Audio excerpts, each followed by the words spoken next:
Hello વિદ્યાર્થી મિત્રો, કેમ છો? ઓકે, વેલ, સરસ મજાની આપણે વાતો કરી છે. તો કાલે ટૂંકમાં ગયા લેક્ચરની અંદર આપણે મસ્ત મજાની ઓક્સિજનની બનાવટ કરી છે.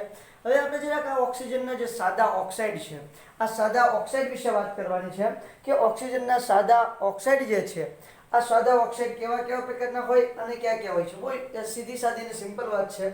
તો સાદા ઓક્સાઇડની પહેલા વાત કરી દઈએ. ઓક્સિજનના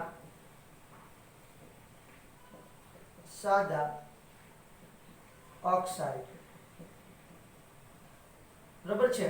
હવે જો તમે જોવા જશો ને તો ઓક્સિજન મોટા ભાગે ધાતુ, અધાતુ બધા જ સાથે જો અર્ધધાતુ સાથે જોડાય અને ઓક્સાઇડ બનાવતી હોય છે. ઓક્સિજન કોકમાં ડાયોક્સાઇડ બનાવે, ટ્રાયોક્સાઇડ બનાવે, પેન્ટોક્સાઇડ બનાવે, મોનોક્સાઇડ બનાવે, અલગ અલગ સુપર ઓક્સાઇડ પણ બનાવે છે. તો અલગ અલગ લોટ્સ ઓફ પ્રકારના ઓક્સાઇડ તમારું જે ઓક્સિજન છે એ બનાવતું હોય છે. એમાંના સાદા ઓક્સાઇડ પણ હોય છે અને મિશ્ર ઓક્સાઇડ પણ હોય છે. સાહેબ, સાદા ઓક્સાઇડ અને મિશ્ર ઓક્સાઇડ એટલે શું? તો ભાઈ જો MgO, Al2O3 આ સાદા ઓક્સાઇડ છે. કેવા ઓક્સાઇડ છે? સાદા ઓક્સાઇડ. મિશ્ર ઓક્સાઇડ એટલે કોણ છે પાછા?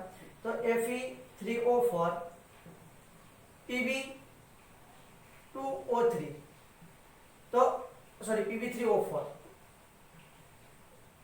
તો આ જે છે ને એ મિશ્ર ઓક્સાઇડ છે. સાહેબ, આને કેમ મિશ્ર ઓક્સાઇડ કહેવાય અને સાદા ઓક્સાઇડ કહેવાય? તો એમાં કોઈ પ્રોબ્લેમ નથી. આનો ફરક એટલો છે કે આ જે ઓક્સાઇડ છે ને એ બે નું બનેલું હોય. સમજો કે FeO અને Fe2O3, યસ. તો આવા બે ઓક્સાઇડ ભેગા થઈને ઓક્સાઇડ બન્યું હોય. એવી જ રીતે અહીંયા જુઓ, PbO2 અને PbO બે. તો આવી રીતે આ ઓક્સાઇડ બનેલા હોય એટલે આને શું કહેવાય? મિશ્ર ઓક્સાઇડ કહેવાય. FeO, Fe2O3 અને PbO2 અને PbO આવી રીતે આ ઓક્સાઇડ બન્યું હોય. આ બે ઓક્સાઇડ નું મિક્સ થઈ અને Pb3O4 બને અને આ બે ઓક્સાઇડ મિક્સ થઈ અને શું બને છે? Fe3O4 બને છે. એટલા માટે આને મિશ્ર ઓક્સાઇડ કહેવાય અને આ સાદા ઓક્સાઇડ કહેવાય. આમાં કોઈ મિક્સ નથી થતું, બસ પોતે જ ઓક્સાઇડ છે. વાત પતી જાય છે. હવે આ જે ઓક્સાઇડ છે, આ ઓક્સાઇડના જે ગુણધર્મો છે એ સામાન્ય રીતે એસિડિક, બેઝિક, ઉભય ગુણધર્મી અને તટસ્થ કેવા હોય છે? એસિડિક, બેઝિક, ઉભય ગુણધર્મી અને તટસ્થ હોય છે. હવે કઈ રીતે નક્કી કરવું કે આ એસિડિક છે, આ બેઝિક છે, આ ઉભય ગુણધર્મી છે અને આ તટસ્થ છે? તો બહુ સિમ્પલ સિસ્ટમ છે કે ભાઈ તમે તમારી પાસે જે ઓક્સાઇડ છે, ઓક્સાઇડને પાણીમાં નાખો અને જેવું દ્રાવણ બનાવે એવો ઓક્સાઇડ કહેવાય. સમજો કે કોઈ ઓક્સાઇડ છે અને તમે પાણીમાં નાખ્યો અને એસિડિક દ્રાવણ બન્યું, તો ઓક્સાઇડ કેવો થઈ ગયો? Acidic oxide. કોઈ ઓક્સાઇડને પાણીમાં નાખ્યો, બેઝિક બન્યું, તો બેઝિક ઓક્સાઇડ. બરોબર છે. તો એવી રીતે અને કોઈ ઓક્સાઇડ હોય કે જે એસિડ અને બેઝ બંને સાથે પ્રક્રિયા કરી શકે, તો એને કેવો કહેશું આપણે? ઉભય ગુણધર્મી ઓક્સાઇડ. અને કોઈ સાથે પ્રક્રિયા ન કરે તો તટસ્થ ઓક્સાઇડ. સિમ્પલ છે. બરોબર છે. તો આપણે જોઈએ જરાક કઈ રીતે ઓક્સાઇડનું વર્ગીકરણ કરવાનું હોય છે. તો સૌથી પહેલા કયો ઓક્સાઇડ આવે છે? તો કે સામાન્ય રીતે આપણે ઓક્સાઇડ લેશું એસિડિક ઓક્સાઇડ. કયો ઓક્સાઇડ લેશું? એસિડિક ઓક્સાઇડની હું તમને વાત કરતો. સમજો કે મારી પાસે છે SO2, Cl2O7, CO2, N2O5. બરોબર છે. એસિડિક ઓક્સાઇડ, એસિડિક ઓક્સાઇડ કોને કહેશું? જે ઓક્સાઇડ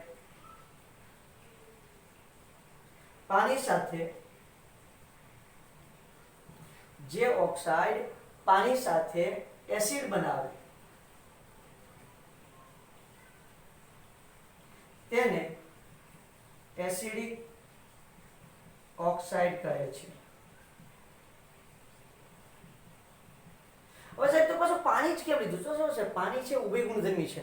એ એસિડ સાથે જોડાય અને બેઝ સાથે જોડાય. જો સામેવાળો એસિડ હોય તો પોતે કેવું થઈ જાય? બેઝ. અને જો સામેવાળો બેઝ હોય તો પોતે કેવું થઈ જાય? એસિડ. તો જો શું થાય છે? સમજો કે આપણી પાસે ઓક્સાઇડ છે SO2, દાખલા તરીકે કહી દઉં છું, અથવા તો ઉદાહરણ તરીકે પણ તમે કહી શકો SO2, પછી Cl2O7, N2O5. બરાબર છે. બહુ બધા ઓક્સાઇડ છે, એસિડના ઓક્સાઇડ ઘણા બધા તમે લઈ શકો છો. આપણે ખાલી એટલા ઓક્સાઇડ જો કે તમારી પુસ્તકની અંદર તે 3-4 ઓક્સાઇડ આપ્યા છે. બરાબર છે. એક તો SO2 છે, પછી પાછું Cl2O7 છે, N2O5 છે, હજી શાયદ CO2 છે. SO3 લઈ શકો. બરાબર છે. SO3 એ પણ એસિડિક ઓક્સાઇડ છે.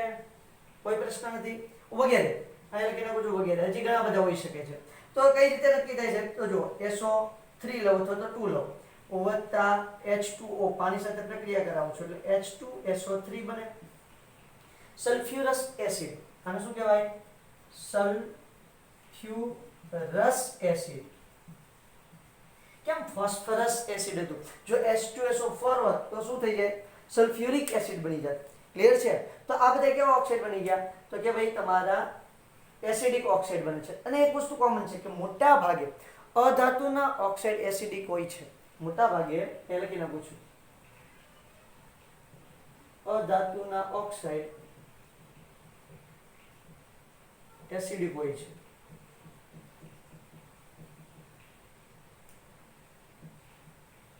અને તમારી સામે જે એક્ઝામ્પલ છે, તમારી સામે ઉદાહરણ છે, જોઈ લ્યો.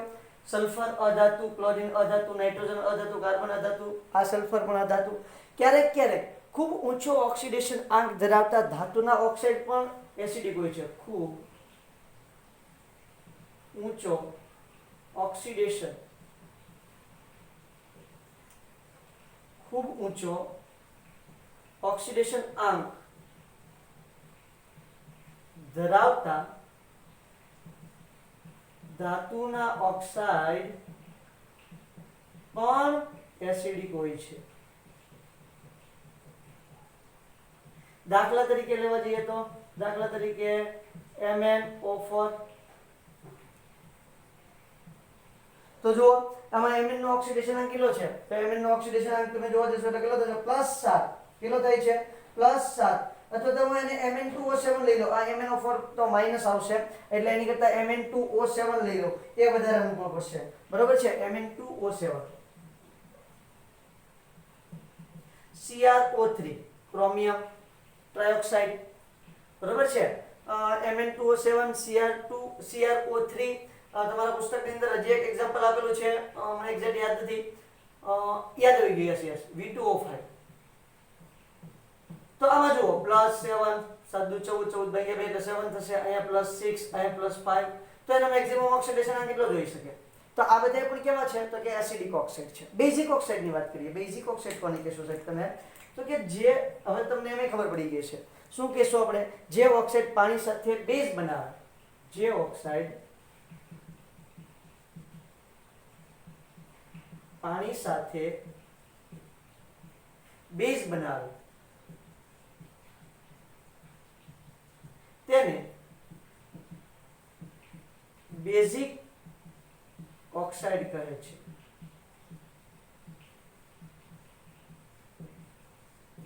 તેને કેવો ઓક્સાઇડ કહે છે? Basic oxide. આને ઓળખવાની બહુ સિમ્પલ પદ્ધતિ છે. એટલા બધા ઓક્સાઇડ છે. તમે ધાતુના ઓક્સાઇડ લઈ લો, Na2O, બરોબર છે, પછી BaO, CaO વગેરે. લોટ્સ ઓફ એક્ઝામ્પલ લઈ શકો તમે. આપણે કાલે એટલા લીધા છે. કઈ રીતે સાહેબ? સમજો કે CaO છે તો CaO વત્તા H2O તો શું બનાવશે?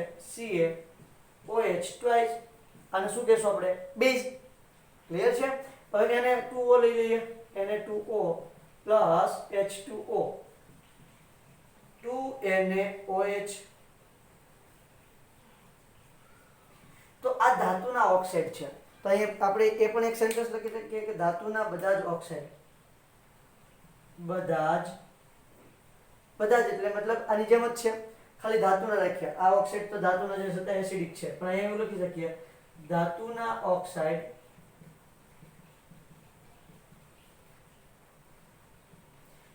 બેઝિક ઓક્સાઇડ હોય છે.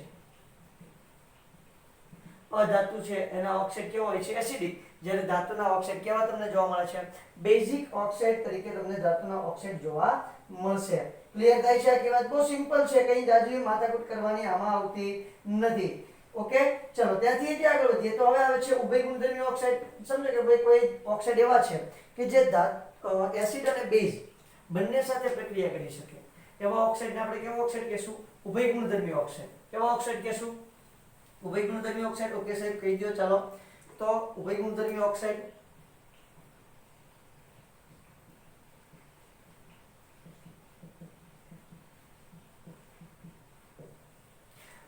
ઉભય ગુણધર્મી ઓક્સાઇડમાં કોણ આવશે? Al2O3 એનું મેઇન એક્ઝામ્પલ છે. Al2O3 O3 બીજા ઘણા બધા એક્ઝામ્પલ છે પણ મોસ્ટલી તમને આ એક્ઝામ્પલ વધારે જોવા મળે છે અને આપણે પુસ્તકમાં પણ આ જ આપેલું છે તો આપણે એને જ ફોલો કરશું તો કોને કહેશું જે ઓક્સાઇડ એસિડ અને બેઝ બંને સાથે પ્રક્રિયા આપે તેને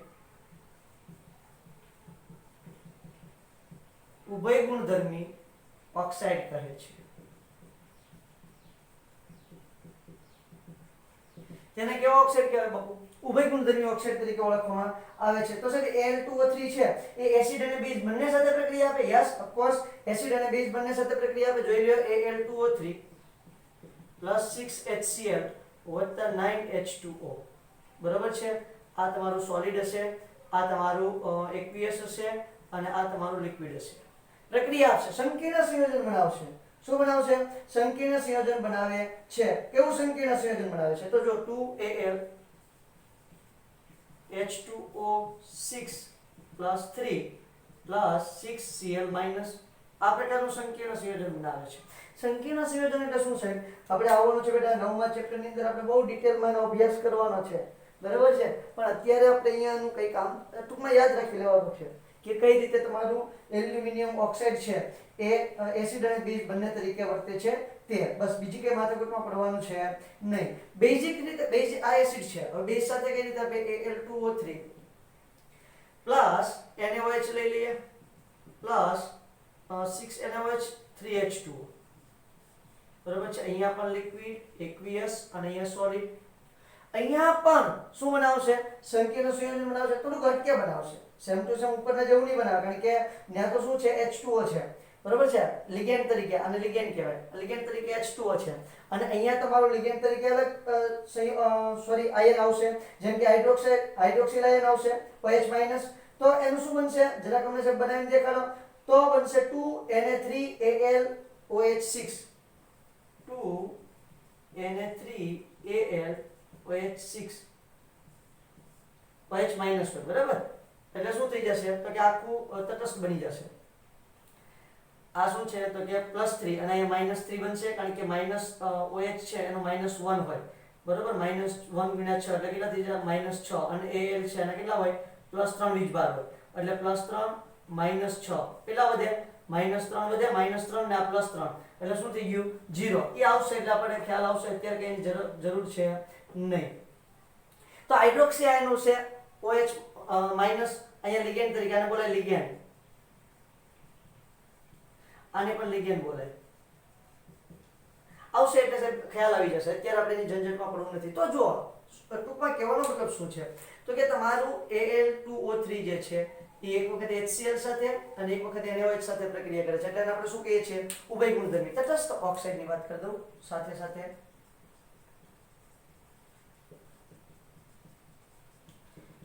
ઓકે તટસ્થ ઓક્સાઇડમાં શું હોય છે તો કે આ પ્રકારના ઓક્સાઇડ કોઈ સાથે પ્રક્રિયા નથી કરતા આ ઓક્સાઇડ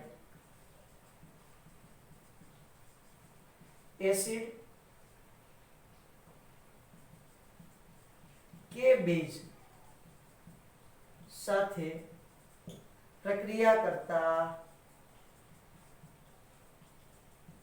નથી દાખલા તરીકે કોણ લઈ શકીએ CO NO N2O બરાબર છે તો આ બધા કેવા છે તમારા તટસ્થ ઓક્સાઇડ છે કેવા ઓક્સાઇડ છે બેટા તટસ્થ ઓક્સાઇડ તરીકે તમને જોવા મળે છે ખાસ કરીને તો આ ત્રણ જ એક્ઝામ્પલ તમને મોટા ભાગે જોવા મળશે શાયદ તમારી ચોપડીમાં પણ આ ત્રણ જ છે ક્લિયર ચલો તો આ થઈ છે તમારા સરસ મજાના ઓક્સાઇડની વાત ફટાફટ સ્ક્રીનશોટ લઈ લે બેટા અને લખી લ્યો આપણે આગળ વધીએ આપણે જોવું છે ઓઝોન વાત કરીએ મસ્ત મજાના ઓઝોનની શું કહે છે પહેલા આપણું ઓઝોન O3 ઓઝોન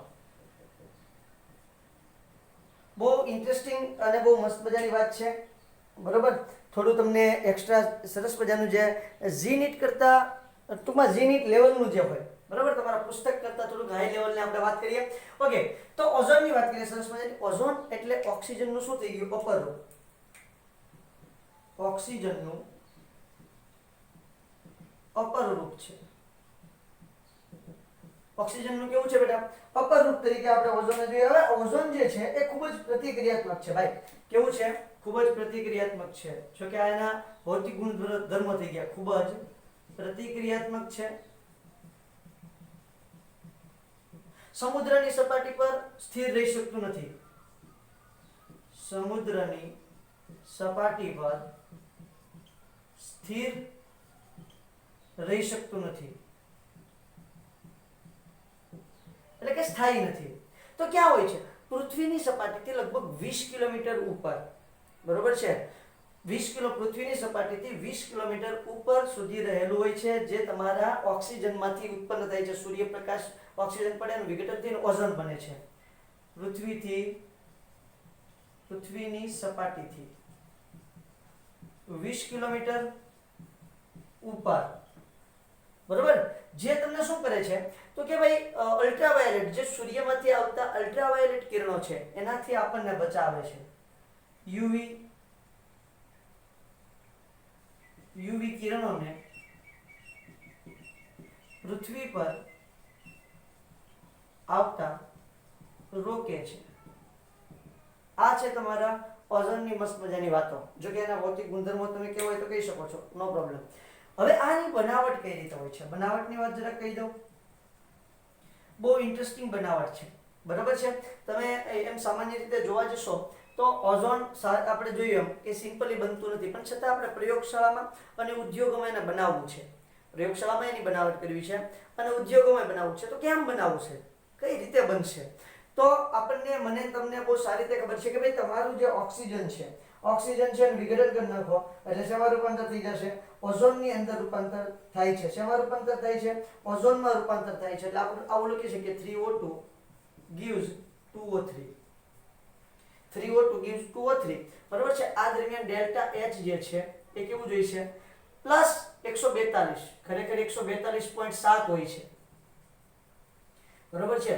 કિલોજૂલ પર મોલ. તમારા પુસ્તકમાં 142 આપ્યું છે એટલે આપણે 142 ને ફોલો કરશું. નહીતર એમ જોવા જઈએ તો 142.7 તમારા જૂના સિલેબસમાં 142.7 કિલોજૂલ પ્રતિ મોલ આવતું. ઓકે બેન, હવે આ બનાવવું છે સાહેબ, તો કઈ રીતે બનશે? તો પહેલી વાત તો એ જોઈ લો કે આ ભાઈ આ જે ઘટના છે, બનાવવાની ઘટના છે, એ કેવી છે? ઉષ્મા શોષક છે. તેની બનાવટ ઉષ્મા શોષક છે. એટલે તમારે એને શું કરવું પડશે બેટા? ઉષ્મા આપવી પડશે. શું કરવું પડશે? ઉષ્મા આપવી પડશે. એટલે ઓક્સિજનમાંથી ઓઝોન બનાવો તો એ ઉષ્મા શોષક પ્રક્રિયા બની ગઈ છે. હવે જો શું કરશું એ. પહેલી વાત, આપણે એને બનાવવું છે પ્રયોગશાળામાં. તમારા ચોપડીથી થોડીક એક્સ્ટ્રા વાત છે. પ્રયોગશાળામાં બનાવટ. ઓકે સાહેબ, કરો પ્રયોગશાળામાં બનાવટ. તો પ્રયોગશાળામાં બનાવવા માટે છે ને એક સ્પેશિયલ વૈજ્ઞાનિક છે, સિમેન્સ અને બ્રોડી નામના જે વૈજ્ઞાનિક છે એણે ઓઝોનાઇઝર નામનું એક સરસ મજાનું મશીન બનાવ્યું છે. તો પ્રયોગશાળામાં સામાન્ય રીતે ઓઝોનાઇઝરથી બનાવવામાં આવે છે. તમારા પુસ્તકમાં ગુજરાતી નામ તો બહુ સરસ આપેલું છે, મને એક્ઝેક્ટ યાદ નથી. ઓઝોનાઇઝરની મદદથી બનાવાય છે. શેની મદદથી બનાવે છે? ઓઝોનાઇઝરની મદદથી. પ્રયોગશાળામાં કયું ઓઝોનાઇઝર વપરાય છે? તો કે સિમેન્સ અને બ્રોડી ના ઓઝોનાઇઝરનો ઉપયોગ કરવામાં આવે છે. કોનો ઉપયોગ કરવામાં આવે છે ભાઈ? સિમેન્સ અને બ્રોડીના ઓઝોનાઇઝરનો ઉપયોગ સરસ મજાનો તમારા કરવામાં આવે છે. વેલ, તો આમાં શું હોય છે? તો ભાઈ શુષ્ક અને ઠંડા O2.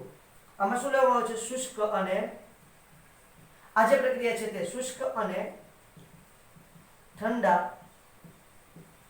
O2 ને શાંત વિદ્યુત, એવો શબ્દ વાપરેલો છે, શાંત વિદ્યુત વિભાગ માંથી પસાર કરવામાં આવે છે. માંથી પસાર કરતા બને છે. બરોબર છે? એટલે રિએક્શન આવડી આવશે. લખી દઉં છું અહીંયા જરા, અહીંથી પૂછી કાઢું છું. એને ખાલી જસ્ટ તમને બતાવવા માટે લખી હતી. ક્લિયર છે? ચાલો તો અહીંયા આ એની સરસ મજાનું સૂત્ર થઈ ગયું 3O2 વિઘટન થઈ અને શું બની જશે 2O3 delta H is equal to 142 કિલોજ્યુલ પર મોલ. આ પ્રયોગશાળા બનાવટ છે. અમારે પ્રયોગશાળામાં બનાવટ કરવી નથી, અમારે કરવું ઔદ્યોગિક ક્ષેત્રેનું ઉત્પાદન. તો ઔદ્યોગિક ક્ષેત્રે તો ખૂબ આપણે ઓઝોન જોઈશે. ઔદ્યોગિક ક્ષેત્રે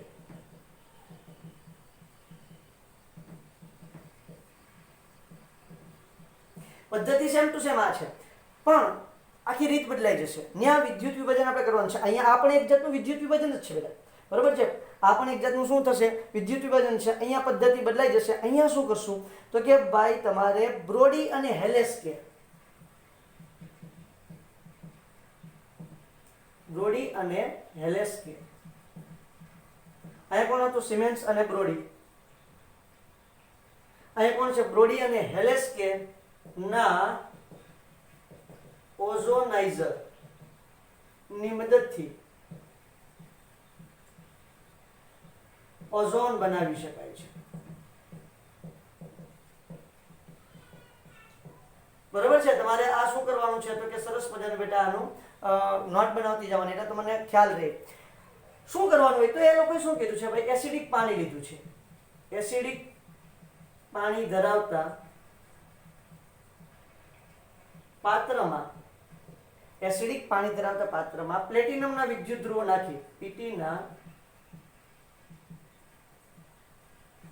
વિદ્યુત ધ્રુવો ડુબાડી 8000 થી 10000 વિદ્યુત પ્રવાહ, 8000 થી 10000 વોલ્ટ, બરોબર છે? 8000 થી 10000 વોલ્ટ વિદ્યુત ભાર એની અંદરથી શું કર્યો છે? પસાર કરવામાં આવે છે.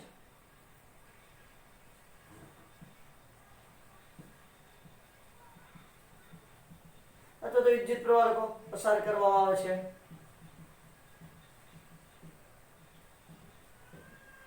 અને તમને શું મળે છે? એનોડ ઉપર 95% ઓઝોન. રેડ માર્કરથી ઇન્ડિકેટ કરો, ખ્યાલ આવે. કેટલા ટકા? 95% ઓઝોન, 95% ઓઝોન અને 5% O2 મળે છે. 5% O2 મળે છે. ક્લિયર થાય છે આખી વાત બેટા? હવે આ જે ઓઝોન ઉત્પન્ન થયું છે, આ ઓઝોનને શું કરવું છે તો કે ભાઈ આપણે સંગ્રહ કરવો છે. તો ઓઝોન જે છે એનું ઉત્કલન બિંદુ 101 કેલ્વિન છે, 101.5 કેલ્વિન છે. હવે એનો સંગ્રહ કરવો છે તો કેમાં કરીએ? તો જો આસપાસ ઓક્સિજન ધરાવતા પાત્રની અંદર સંગ્રહ કરી શકાય. આસપાસ ઓક્સિજન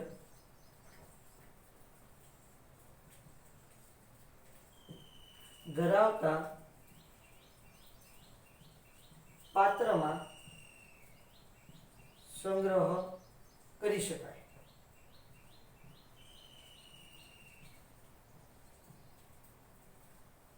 બરાબર છે? આસપાસ ઓક્સિજન હોય એટલે કે જે પાત્રની અંદર તમે ભરો ને આસપાસમાં શું રાખવાનું છે? ઓક્સિજન રાખવાનું છે, જેથી કરીને ઓઝોન કોઈ જો ઓક્સિજનમાં રૂપાંતર થાય, બરોબર છે?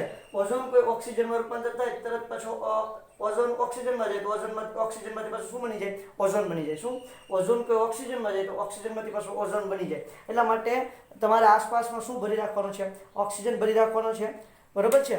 હા, ઓઝોનિત્રો, ઓઝોનાઇઝરને શું કહેવાય? યાદ આવી ગયું છે નામ, ઓઝોનિત્રો. અહીંયા લખી નાખું છું ઓઝોનાઇઝર, ઇંગ્લિશ નામ છે એને ઓઝોનિત્રો. આવું એક નામ આપેલું છે તમારા પુસ્તકની અંદર. એને ઓઝોનિત્રો તરીકે ઓળખવામાં આવે છે, એટલે કે ઓઝોનની બનાવટ કરવા માટેનું સાધન. હવે એના ગુણધર્મોની વાત કરીએ. ગુણધર્મો શું હોય છે ગુણધર્મોની અંદર? તો કે ભાઈ સામાન્ય રીતે તમે શુદ્ધ ઓઝોન જોશો, બરોબર છે? તો વાયુ સ્વરૂપે શુદ્ધ ઓઝોન છે એ તમારું વાયુ સ્વરૂપે જોવા મળશે. તમને કેવા સ્વરૂપે જોવા મળશે? વાયુ સ્વરૂપે. અને વાયુમાંથી પ્રવાહીમાંથી ઘરમાં જાય તો એના રંગ બદલાઈ જશે. હવે જરા સમજો કે તમે આ ઓઝોન છે એના વાયુ સ્વરૂપે તમે જોશો એટલે વાદળી રંગનો વાયુ છે, પછી કેવું થઈ જશે? ઘેરું વાદળી પ્રવાહી થઈ જશે, પછી જાંબલી કાળો થઈ જશે.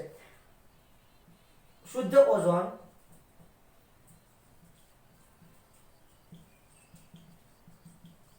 વાદળી વાયુ છે, બરોબર છે, પ્રવાહી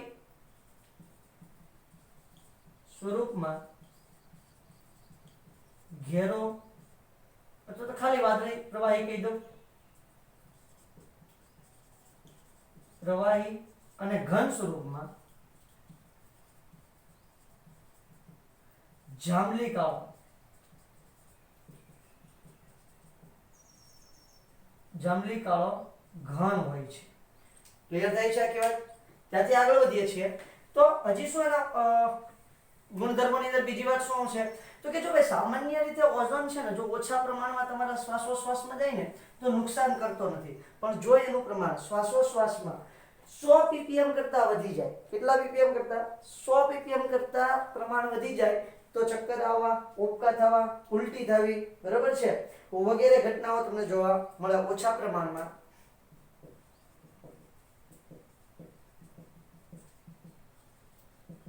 શ્વાસમાં જવાથી નુકસાન કરતો નથી, પરંતુ કેટલા 100 ppm કરતા પ્રમાણ વધે તો ચક્કર આવવા, માથું દુખવું, ઉલટી થવી વગેરે થાય છે. બરાબર છે, તો આ બધા એને શું થાય જો કે 100 ppm કરતા એનું પ્રમાણ વધી જાય તો આ બધી ઘટના બને, નહીતર ઓછા પ્રમાણમાં તો કઈ તમને વાંધો આવવાનો છે નહીં. હવે જો શું થાય છે ભાઈ તો કે આપણને એક તો ખબર છે કે ભાઈ આ જે ઓઝોન છે તમારો ઓઝોન એકદમ પ્રતિક્રિયાત્મક છે, એટલે એ શેમાં રૂપાંતર જો ઓક્સિજનમાંથી ઓઝોન બનાવો તો એને ડેલ્ટા H નું મૂલ્ય ધન છે, તો ઓઝોનમાંથી ઓક્સિજન બને તો ડેલ્ટા H નું મૂલ્ય કેવું થઈ જાય? ઋણ. પ્રતિક્રિયાત્મકતા માટેનું કારણ તમને કોઈ પૂછી નાખે કે છે તમારી પુસ્તકની અંદર ક્વેશ્ચન છે, શું ક્વેશ્ચન છે તો કે ભાઈ લખાણ સંબંધિત પ્રશ્નની અંદર છે કે ભાઈ ઓઝોન છે એ વધારે સ્થિર છે, સોરી ઓક્સિજન છે એ ઓઝોન કરતા વધારે સ્થિર છે, તો આપમેળે પ્રક્રિયા થશે, ઓઝોનમાંથી ઓક્સિજન બનવાની પ્રક્રિયા આપમેળે થશે. કઈ રીતે થશે તો જો આ તરફ જાઓ તો ડેલ્ટા H નું મૂલ્ય કેવું છે? ધન, તો આ તરફ આવો એટલે ડેલ્ટા H નું મૂલ્ય એટલું જ રહેશે પણ કેવું થઈ જશે? ઋણ. અહીં ડેલ્ટા H નું મૂલ્ય ઋણ બને છે તથા હવે જો ઓઝોન છે તો એની અંદર 3 ઓક્સિજન નજીક નજીક હશે, જ્યારે અહીંયા કેટલા ઓક્સિજન છે? 2 જ ઓક્સિજન છે એટલે થોડા છૂટા હશે, તો એન્ટ્રોપી નું પ્રમાણ પણ શું થશે? વધશે, ઋણ બને છે તથા એન્ટ્રોપી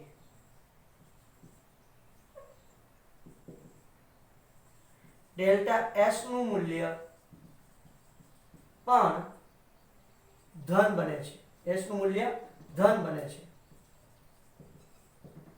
ક્યારે? જ્યારે O2 માંથી સોરી O3 માંથી O2 બને ત્યારે. આ વાત ક્યારની કરું છું? O3 માંથી O2 બનતો હોય ત્યારની વાત થાય છે. O3 માંથી O2 બને ત્યારે અહીં ડેલ્ટા H નું મૂલ્ય ઋણ બને છે તથા એન્ટ્રોપી ફેરફાર ડેલ્ટા S નું મૂલ્ય ધન બને છે. હવે સૂત્ર મૂકો delta G delta H - T delta S. હવે તમે વિચાર લો આનું મૂલ્ય ઋણ હોય, બરાબર છે, ઋણ ડેલ્ટા H પછી માઈનસ આનું મૂલ્ય એટલે કેવું થઈ જાય? આનું મૂલ્ય ધન છે, ધન છે એટલે વધારે ઋણ થશે એટલે આ શું છે? T delta S. તો ડેલ્ટા G નું મૂલ્ય કેવું બને છે? ઋણ બને છે. પ્રક્રિયા કેવી થશે? પ્રક્રિયા આપમેળે થશે. હા કે ના? જોઈ લ્યો, પ્રક્રિયા આપમેળે થશે. તો કે ભાઈ ઓઝોન કરતા ઓક્સિજન વધારે સ્થિર છે, કારણ કે ઓઝોન નું શેમાં રૂપાંતર થઈ જાય છે? ઓક્સિજન ની અંદર રૂપાંતર થતું તમને જોવા મળશે. આખી ઘટના સમજવામાં આવે છે બેટા શું થાય છે તે? બરોબર. એટલા માટે અહીંયા તમારું ઓઝોન કરતા ઓક્સિજન વધુ સ્થિર છે. લખાણ સંબંધિત પ્રશ્નમાં છે આવું, બરોબર છે, તો જરાક તમે જોઈ લેજો, અથવા તો કઈ કોયડામાં છે એ તમારે જાતે જોઈ નાખવાનું છે. હવે જો બીજી વાત કે ભાઈ અહીંયા તમારું જે ઓઝોન છે એ બહુ સરળતાથી ઓક્સિજન છૂટું પાડી દેશે, ઓક્સિજન પરમાણુ છૂટો પડશે. કઈ રીતે પાડે છે પહેલા બતાવી દઉં છે. સમજો કે O3 છે, બરાબર, એનું O2 માં રૂપાંતર થઈ જાય તો શું છૂટું પડે? ઓક્સિજન પરમાણુ છૂટો પડે છે. એનો એક આપણે ગુણધર્મ લખી નાખીએ. અહીં ઝડપથી O પરમાણુ છૂટો પડતો હોવાથી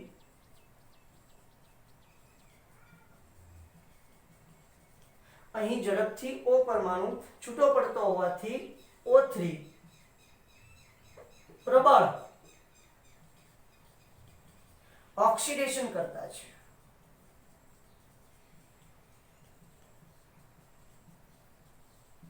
O3 કેવું છે બેટા? પ્રબળ ઓક્સિડેશન કરતા તરીકે વર્તે છે. એટલે તમારા ઘણા બધા સલ્ફાઇડ સંયોજનો છે, જેમ કે PbS છે, તો PbS નું PbSO4 માં રૂપાંતર કરી નાખે છે. બીજી વાત એ છે કે તમારું આયોડાઇડ આયન છે I- નું I2 માં રૂપાંતર કરી નાખે છે. શેમાં રૂપાંતર કરી નાખે છે? I- નું I2 માં રૂપાંતર કરી નાખે અને PbS નું PbSO4 માં રૂપાંતર કરી નાખે છે. તેથી અહીં લખી નાખું છું. તેથી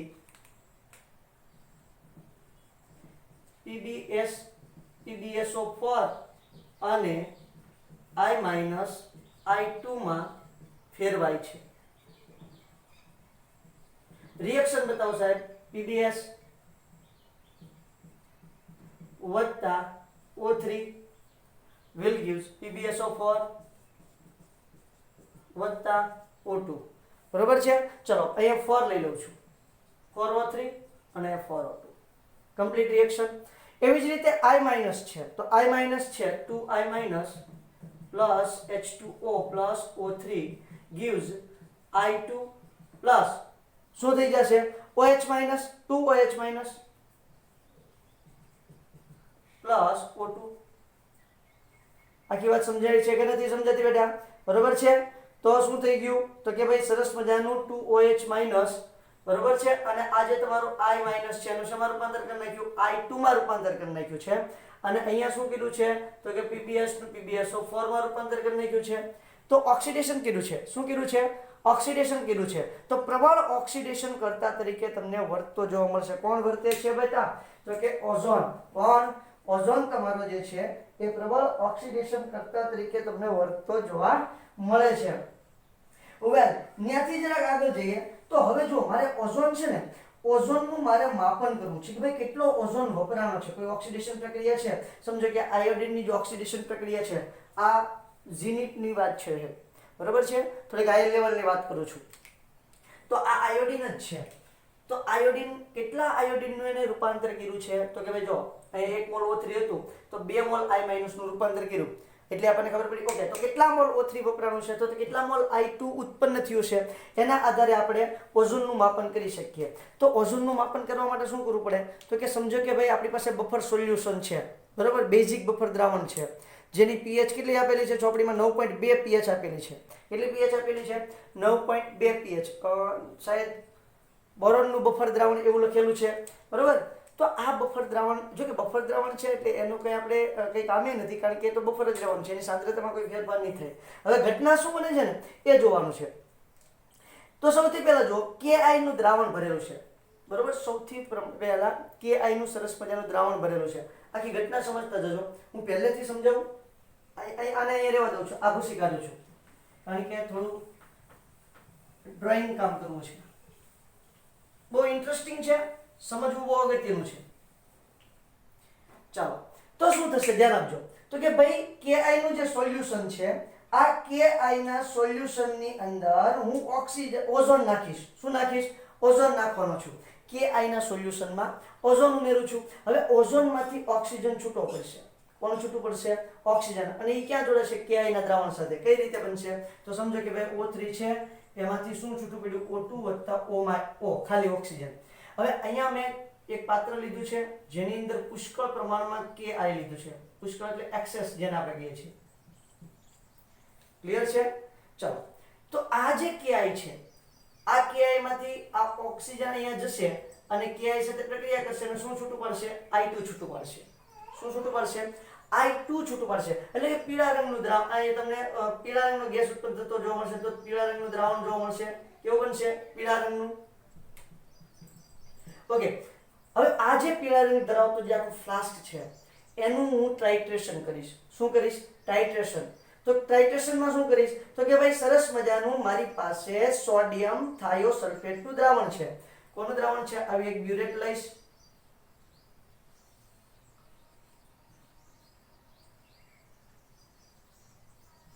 બ્યુરેટની અંદર હું દ્રાવણ ભરીશ સોડિયમ થાયોસલ્ફેટ કોને કહેશું આપણે?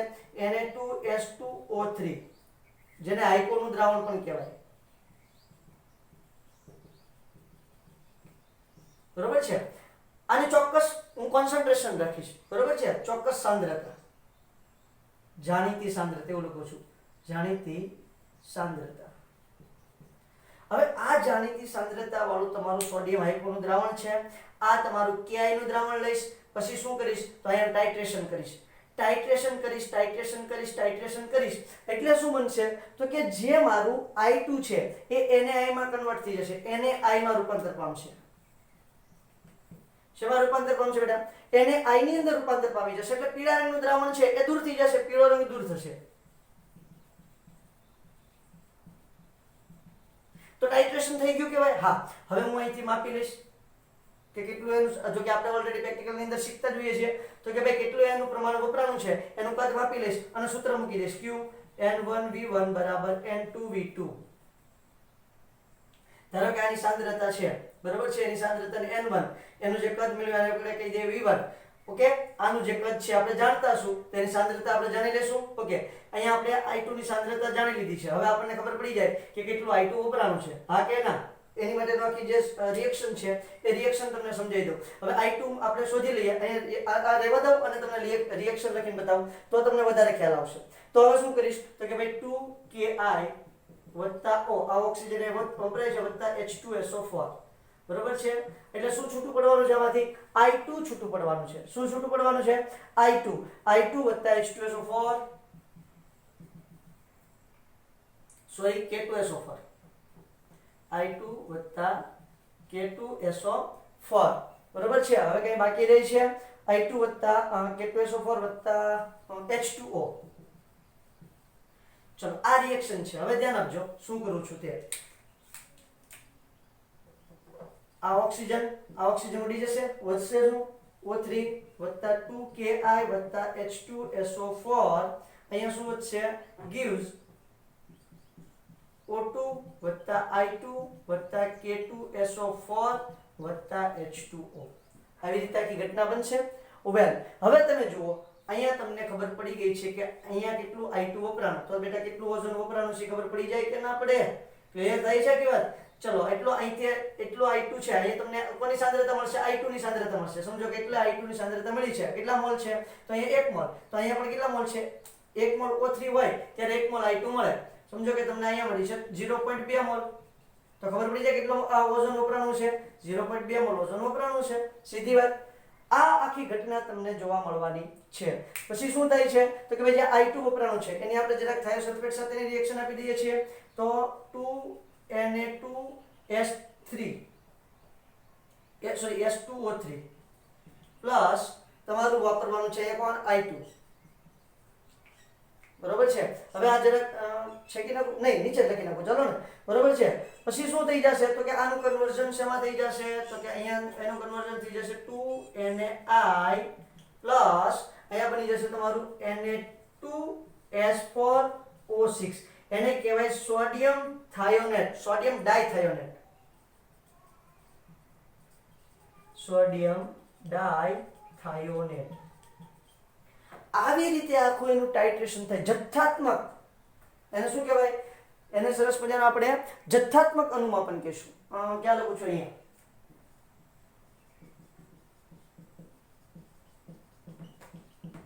આખી વાત સમજણમાં આવી? ફરી વખત બોલી જાઉં છું, ધ્યાન આપજો. ઓઝોન છે, એમાંથી ઓક્સિજન છૂટો પડે. જે તમારા Ki નું સોલ્યુશન, કારણ કે Ki કેવા પ્રમાણમાં લીધેલું છે આપણે? વધુ પ્રમાણમાં. Ki વધુ પ્રમાણમાં લીધું છે એટલે સંપૂર્ણપણે બધા જ Ki નું I2 માં રૂપાંતર થયું છે નહીં, I2 ઉત્પન્ન થયો છે. બરોબર છે. આ I2 ઉત્પન્ન થયો છે અને એ I2 છે એ ફરી વખત ક્યાં રિએક્શન કરવાનું છે તો કે સોડિયમ થાયોસાયનેટ સાથે રિએક્શન કરવાનું છે. એની પરથી આપણને ખબર પડશે કે અહીંયા કેટલું N1V1 N2V2 સૂત્ર મૂકશું એટલે કેટલું આયોડિન ની જે સાંદ્રતા હતી એ આપણને ખબર પડશે અને એ આયોડિન ની સાંદ્રતા પરથી આપણે કોની સાંદ્રતા શોધી શકશું? O3 ની સાંદ્રતાનું માપ મેળવી શકીશું. ક્લિયર થાય છે? તો આ રીતે તમે સરસ મજાનું પહેલા તો શું કરી શકશો તો કે ભાઈ તમારું જે ઓઝોન છે એનું તમે માપ મેળવી શકશો. શું મેળવી શકશો? માપ મેળવી શકો છો. બીજું કે ભાઈ આ જે ઓઝોન છે એ ઓઝોન ખાસ કરીને તમારું જે સુપરસોનિક વિમાન છે આ વિમાનના જે એક્ઝોસ્ટ ધુમાડિયા છે, ધુમાડિયામાંથી NO2 ગેસ નીકળતો હોય છે, સોરી NO ગેસ નીકળે છે, એની સાથે પ્રક્રિયા કરી અને શું બનાવી લે, NO2 વત્તા O2. તો આ NO2 જે છે એ પાછું ક્યાં તમને તો કે વાતાવરણની અંદર ઓઝોનના ક્ષયનમાં જ તે ભાગ ભજવવા મળે છે, બરોબર છે. એટલે જે NO છે એ રોકેટ સુપરસોનિક જે વિમાન છે, વિમાનના એક્ઝોસ્ટ એટલે ધુમાડિયામાંથી ધુમાડિયું જે હોય ને એમાંથી ધુમાડામાં સાથે સાથે NO નીકળે છે, જે ઓઝોન સાથે જોડાય અને શું બનાવી લે છે, O2 માં રૂપાંતર કરી નાખે. એટલે તમારું જે ઓઝોનનું લેયર છે એનું શું કરી નાખે છે, ક્ષયન કરી નાખે છે. શું કરી નાખે, ક્ષયન કરી નાખે. પછી જે તમારું ઓઝોન છે, ઓઝોન તમારું આ રીતે સંસ્પંદન બંધારણ ધરાવે છે.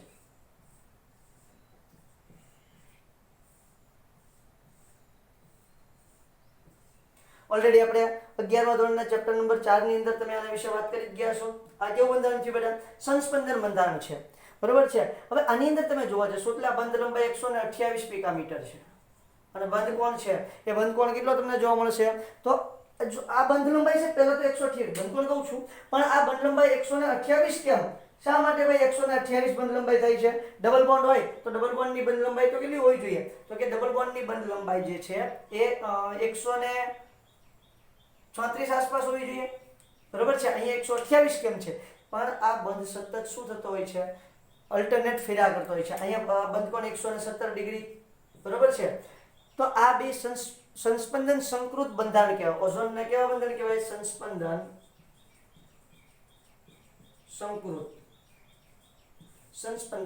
સંકૃત બંધારણ તરીકે ઓળખવામાં આવે છે. બહુ ઇન્ટરેસ્ટિંગ વાત છે, જરાક યાદ રાખશો તો મજા આવશે. આ ખાસ યાદ રાખવાનું છે કઈ રીતે એનું ટાઇટ્રેશન થાય છે, તમે વ્યવસ્થિત રીતે તમારા બુકની અંદર લખી શકો. ઉપયોગોની વાત કરી નાખીએ. ઓઝોનના ઉપયોગો શું હોય છે, તો કે ભાઈ તમારું જે ઓઝોન છે ખાસ તો કરીને ખૂબ સારું બ્લીચિંગ એજન્ટ છે, મતલબ કે ખૂબ સારી રીતે કોઈ પણ વસ્તુની સફાઈ કરવા માટે વપરાય છે, કારણ કે સારું એવું ઓક્સિડેશન કરતા છે કે વધારાનો કચરો જે છે એ સરળતાથી શું કરી શકશે, દૂર કરી દેશે.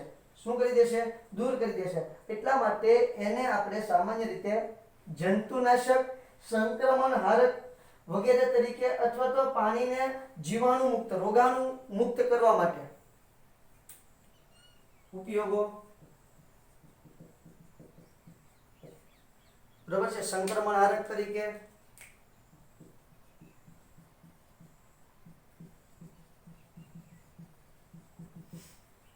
પાણીને રોગાણુ મુક્ત કરવા માટે,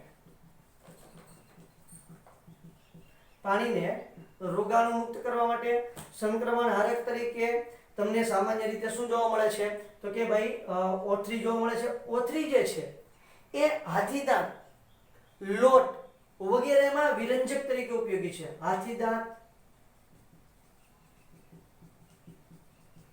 લોટ જે આપણે સામાન્ય રીતે લોટ છે, લોટને તમારે સફાઈ કામ કરવું હોય તો એમાં વિરંજક તરીકે તમને ઉપયોગી છે. તેલ, સ્ટાર્ચ એમાં પણ વિરંજક તરીકે આવે છે. તેલ તથા સ્ટાર્ચમાં પણ વિરંજક તરીકે, સફાઈ ઉપયોગી છે. કેના તરીકે ઉપયોગી છે, વિરંજક તરીકે ઉપયોગી તમને જોવા મળે છે. એન્ડ લાસ્ટ પોટેશિયમ પરમેંગેનેટમાં એનું ઉત્પાદન થતું હોય ત્યારે ઓક્સિડેશન કરતા તરીકે ઉપયોગી છે. પોટેશિયમ પરમેંગેનેટ ના ઉત્પાદનમાં ઓક્સિડેશન કરતા તરીકે ઉપયોગી છે,